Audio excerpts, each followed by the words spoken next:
E a verdade é a seguinte, pessoal, tudo que a gente aprende na teoria, a gente tem que trazer para a prática clínica, para que o nosso paciente seja o verdadeiro beneficiado. E o que vocês vão ver agora? A partir do momento que o paciente chega no meu consultório, eu tenho algumas etapas na avaliação. Quer dizer que todo tratamento que eu for propor tem que ter uma base, e essa base está na relação do movimento. Existe um movimento que gera dor ou um movimento que é limitado, e eu vou ter que entender esse contexto.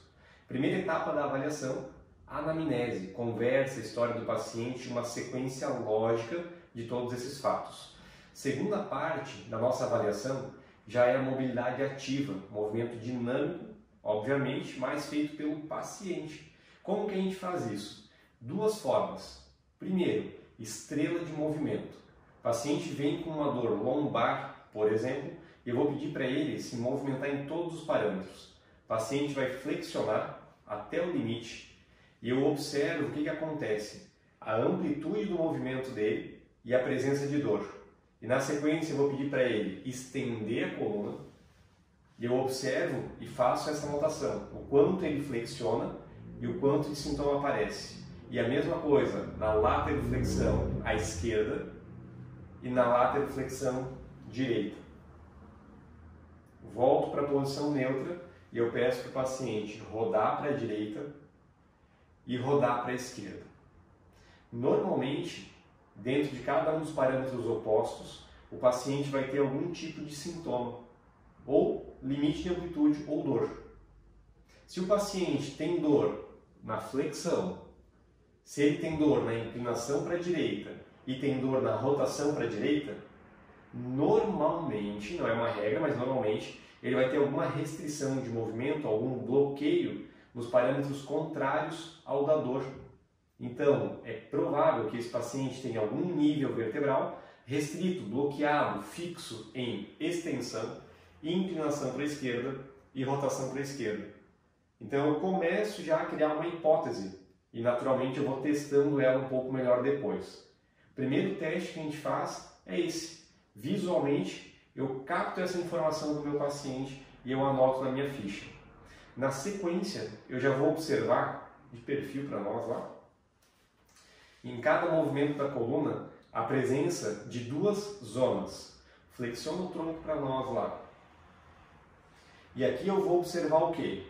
Em cada segmento da coluna, se existe alguma zona mais plana, retificada, e se existe alguma zona de quebra, onde se forma um ângulo.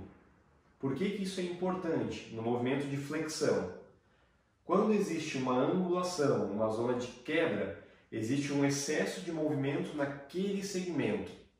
Quando existe uma zona plana na flexão, existe uma falta do deslizamento da vértebra para a flexão. Quer dizer que na zona plana existe uma hipomobilidade, uma perda do movimento de flexão e provavelmente um bloqueio da vértebra em extensão. E na zona de quebra é uma hipermobilidade em flexão. Fica em pé lá de volta. E aqui eu já diferencio duas queixas importantes. Uma delas é a queixa de dor do paciente, que normalmente está na zona de quebra. E outra delas é a queixa da tríade. Que tríade? Dor no esclerótomo, dor no miótomo ou espasmo muscular e dermalgia reflexa, dor na palpação da pele, que não vai ser a dor que o paciente traz de casa, mas é a dor da zona que não está movimentando adequadamente. E é onde a gente vai focar o nosso tratamento em um primeiro momento, para depois conseguir estabilizar a zona que está instável ou com excesso de movimento. Uma vez que eu cumpro esses testes de mobilidade mais ativa, eu passo para testes mais analíticos, que na região lombar vão ser os seguintes. Sentado a cavalo para nós. Primeiro deles, um escaneamento geral da coluna lombar.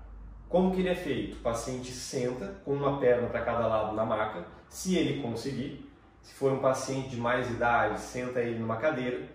O profissional, na lateral do tronco do paciente, vai realizar um contato com a mão e o punho fechado da região interfalangiana, do indicador e do dedo médio, nos processos espinhosos do segmento lombar, que é o segmento que eu estou avaliando agora. E eu vou fazer um impulso de posterior para anterior. Eu vou sentir esse movimento e eu vou sentir o retorno, o rebote dele. E assim eu sigo em L2, em L3, em L4, em L5. Se eu encontro um nível de rigidez nesse scanning, na lombar alta, é o nível que eu vou avaliar de maneira mais específica nos testes que vêm a seguir. E esse movimento é tanto deslizamento póstero-anterior, quanto retorno antero-posterior. Teste de scanning vertebral. Um segundo teste analítico que vocês podem estar fazendo facilmente com o paciente é colocando cada um dos dedos, indicador, médio e anelar, com a sua ponta, nos processos espinhosos de L1, L2 e L3, respectivamente. E aqui eu induzo passivamente uma flexão de tronco. E quando eu flexiono o tronco do meu paciente, o que acontece entre os processos espinhosos? O espaço aumenta. Quer dizer que os processos espinhosos se afastam na flexão. E quando eu faço uma extensão, esses processos espinhosos se aproximam. Isso é o esperado. Isso é o que deve acontecer. Se eu flexiono e entre um nível vertebral esse processo não abre, quer dizer que essa vértebra pode estar em extensão, ela não aceita flexionar. Se eu estendo e esse espaço ele não fecha, quer dizer que essa vértebra com relação à de baixo não está estendendo e ela pode estar bloqueada, restrita em flexão. Ou seja, é mais uma informação para eu trabalhar depois. E da mesma forma, a gente vai testar os movimentos de inclinação e os movimentos de rotação. Conforme você vai ficando mais habilidoso na palpação, você pode inclusive palpar mais profundamente na musculatura paravertebral e sentir esses movimentos repercutindo nos processos transversos. Então a dica é, segue passo a passo, porque você vai entender na dinâmica do paciente ativa e nos testes passivos de mobilidade qual é o parâmetro de lesão mecânica da vértebra. Claro que tem um componente neurológico, mas agora eu quero que vocês entendam isso. Soma o parâmetro de flexo-extensão, de rotação e de inclinação, porque o teu trabalho manual com o paciente vai buscar corrigir essas disfunções. Feito isso, o que vem lá para frente vai ficar muito mais fácil.